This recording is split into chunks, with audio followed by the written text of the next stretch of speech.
The word socialist and secular इनको preamble से हटा देना चाहिए इंडियन कॉन्स्टिट्यूशन के। ये पिटीशन फाइल की गई बाय सुब्रमण्यम स्वामी इन सुप्रीम कोर्ट। सुप्रीम कोर्ट ने कहा ऐसे तो नहीं हो पाएगा। अब भाई क्यों नहीं हो पाएगा? प्रियम्बल से शुरुआत होती है हमारे कॉन्स्टिट्यूशन की। ये पहचान है। पहचान से क्या पता लगता है? नेचर पता लगता है, ऑब्जेक्टिव पता लगता है। ऐसी इंडियन कॉन्स्टिट्यूशन का क्या ऑब्जेक्टिव है, इस इंडिया एज अ स्टेट का क्या ऑब्जेक्टिव है, तो सब हमारे प्रियम्बल के दिए गए वर्ड से पता लगता है। अब जैसे वी द पीपल, ऐसे शुरुआत होती है हमारे प्रियम्बल की। हम भारत के लोग, अरे हम भारत के लोग सोर्स हैं of the power of constitution.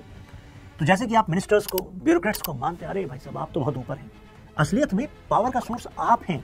ये सब कॉन्स्टिट्यूशन के हिसाब से काम कर रहे हैं। उसके आगे आप बढ़ते हैं तो नेचर पता लगता है, sovereign, socialist, secular, democratic, Republic. अब जो सोशलिस्ट और सेक्युलर है, ये दो word 42nd constitution amendment act 1976 से ऐड हुए इंदिरा गांधी जी के टाइम पर। उससे पहले सोवरेन, डेमोक्रेटिक, रिपब्लिक था। कहा गया भाई ये तो बाद में ऐड हुआ है, ओरिजिनल कॉन्स्टिट्यूशन में तो नहीं था। लेकिन कहा गया ओरिजिनल कॉन्स्टिट्यूशन में क्या सोशलिस्ट और सेक्युलर वर्ड को सिग्निफाई करने वाले आर्टिकल्स नहीं थे। सोवरेन का मतलब होता है संप्रभु, मतलब सुप्रीम, यानी कि कोई एक्सटर्नल पावर इन्फ्लुएंस नहीं कर सकती जब इंडिया एज अ स्टेट को अपने इंटरेस्ट में, यानी कि अपने देश के लोगों के इंटरेस्ट में कोई फैसला लेना पड़े।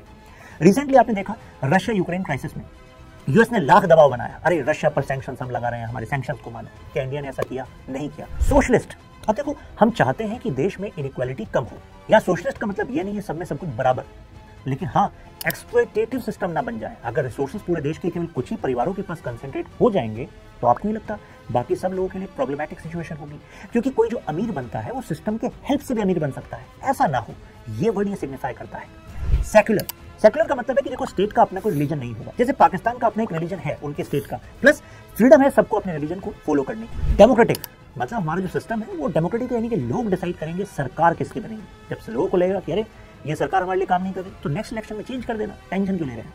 प्लस डेमोक्रेसी केवल फॉर्म ऑफ गवर्नमेंट नहीं है, डेमोक्रेसी अपने आप में प्रिंसिपल भी है, क्योंकि डेमोक्रेसी तभी हो सकती है जब आप अपने आप को एक्सप्रेस कर पाएंगे। अरे वोट देना भी तो एक तरह का एक्सप्रेशन ही है। रिपब्लिक, जो हेड ऑफ द स्टेट होगा जैसे कि प्रेसिडेंट, वो हेरिडिटरी नहीं होंगे। ऐसा नहीं है कि जैसे मोनार्की में होता है कि राजा का बेटा ही राजा बनेगा, नहीं। बनेगा कौन? आप कह रहे हैं काबिल होगा, काबिल, खैर ज्यादा नहीं बोलना चाहिए, हाँ काबिल ही होगा, लेकिन यहां पर होना चाहिए कि इलेक्शन से डिसाइड होगा, यानी कि हेड ऑफ द स्टेट कौन है? प्रेसिडेंट।